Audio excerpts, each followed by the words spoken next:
Hello, everyone. This is Simran Paul Singh once again. We are going to go and interview a 92-year-old war veteran who happens to be my neighbor, Marion Clark.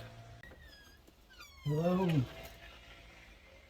I was born 1931 in a small town of McCrory, Arkansas, and lived in the eastern part of Arkansas most of the time growing up until we moved into Little Rock.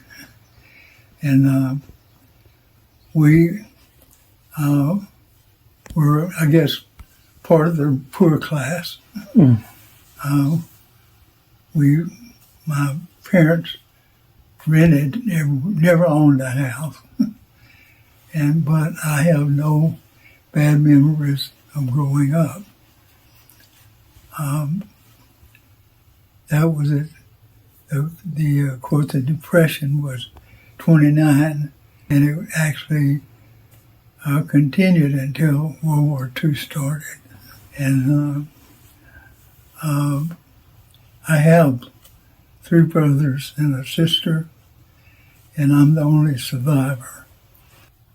I graduated from high school in 49. I had a little help from the VA as far as college, and so I started college, and luckily I got a football scholarship and got my college taken care of.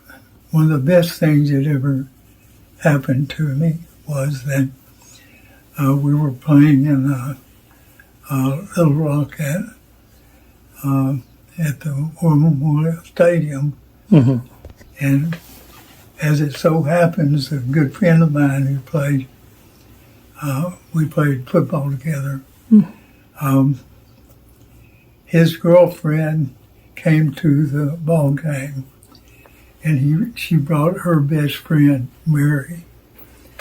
And while Mary was there, she had the football program.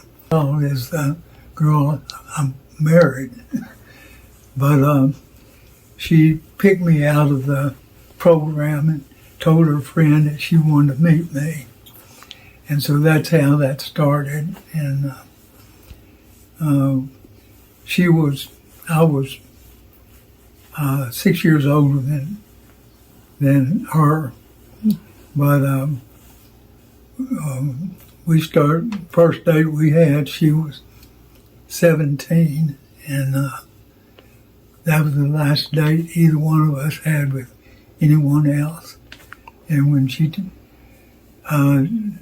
turned 18 and had just gone to the University of Arkansas, the college, I was up there one weekend, and she thought it'd be a good idea if we got married. So we eloped and were married, and it lasted for 67 years. But I lost her 18 months ago. But of course, a lot happened in between.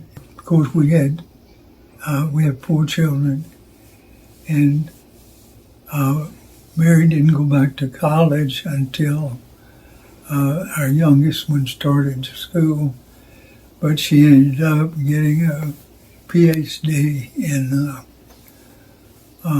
history and was a history teacher, professor at Memphis State when we lived in Germantown, Tennessee. We moved there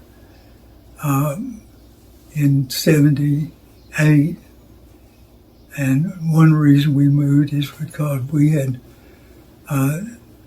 started a paint manufacturing company there in Memphis, and so I moved to be closer to that, to be able to have more involvement with it. And we owned that for 18 years and sold it end of 88 and moved back to Little Rock, Arkansas, to be close to her mother and dad. The oldest son was with the FAA, and he's retired. And he had 3 children, and the oldest is with the FAA, air traffic controller. And the middle one is an anesthesiologist. And the youngest graduates 5th of August from Purdue, and she'll have her PhD in medical research. And then Melissa, who lives here in Fort Wayne, she doesn't have any children. And Robert is the third one, and he has a daughter, and she just graduated from med school in Toledo and has started her surgery residence. And then my youngest son, Jim, is an attorney in Houston, and he has 2 girls. And oldest, Hannah, is an art teacher in a school in Dallas, and the youngest one is still in college. And we were real proud of all of them. They turned out to be really good. 1950, I got a draft notice, and I joined the Marine Corps and went through boot camp and combat training, artillery school. They didn't have SEALs at that time, the Navy SEAL, but had Frogman, and it's an underwater demolition is how they described it. I went through that, and then was finally got on one of the drafts to go to Korea, and we made the 2nd amphibious landing on the East Coast, and that was my start of the Korean War. With joining, instead of being drafted, I was obligated for 18 months actual,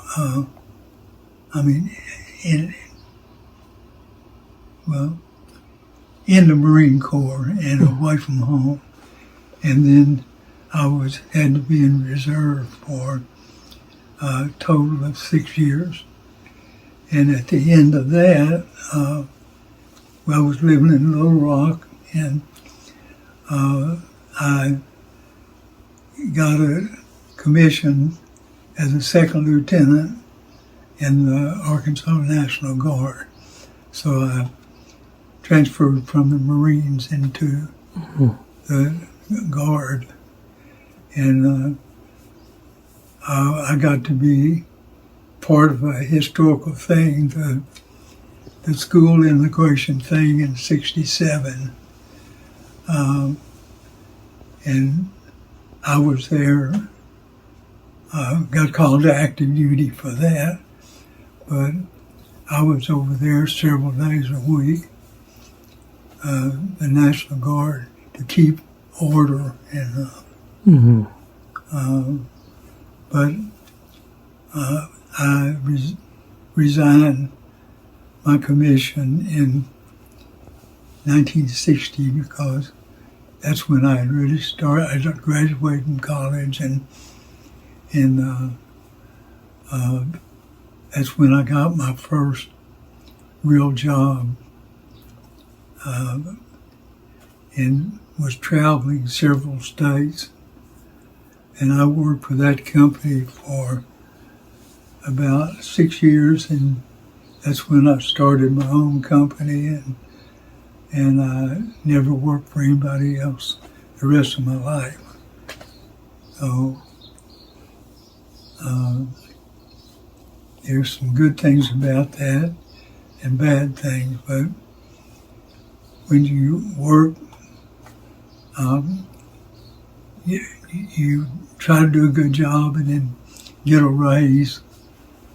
It doesn't always happen, but when you work for yourself as a commissioned salesman, all you have to do is work a little harder and you've got a raise. If you like the video and want to know what Marion has to share, because it gets interesting, please like, comment below, and don't forget to subscribe. Thank you for your time.